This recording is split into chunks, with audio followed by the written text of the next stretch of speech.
ఇద్దరు బాగానే ఉన్నారు. అప్పుడేం బాధ మరి? అప్పుడు కేసీఆర్ కూడా మనవడే. ఎందుకని? కాంగ్రెస్లో మనకు కావాల్సిన వాళ్ళు లేరు ఆ రోజున.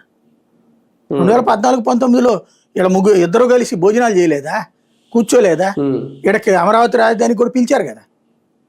తర్వాత కూడా వచ్చాడు కదా కేసీఆర్ ఇక్కడికి. కేసీఆర్ వచ్చినప్పుడు వాళ్ళు ఇల్లు కావులు ఇచ్చుకోలేదా?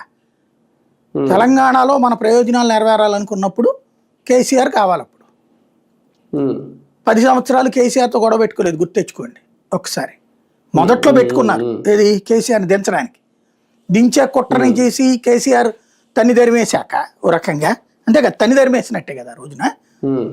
ఏదైతే ఉన్న ఫలంగా వెళ్ళిపోమన్నాడు చంద్రబాబు, ఒప్పుకుని వచ్చేసాడు కదా. ఎవడ పోమన్నాడు ఆ రోజున? 10 సంవత్సరాలు రాజధాని ఉంటే ఇప్పుడు నిన్న రాశారు కదా పుస్తకంలో, ఏది విభజన చట్టంలో 2024 దాకా రాజధాని హైదరాబాద్ అని. మరి ఇంతకుముందు రాజధాని ఎక్కడ, రాజధాని ఎవడు చెప్పమని ఎవడు అడిగాడు? వీళ్ళు సోషల్ మీడియాలో పోస్టులు పెట్టారు కదా, సిగ్గుండాలి కదా అందులో.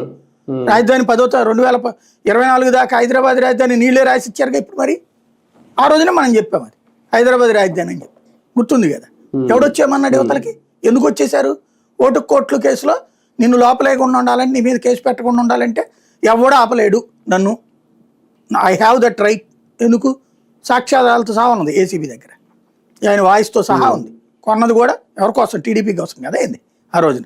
దాంట్లో నా సంబంధం లేదంటే ఎట్ట కుదురు?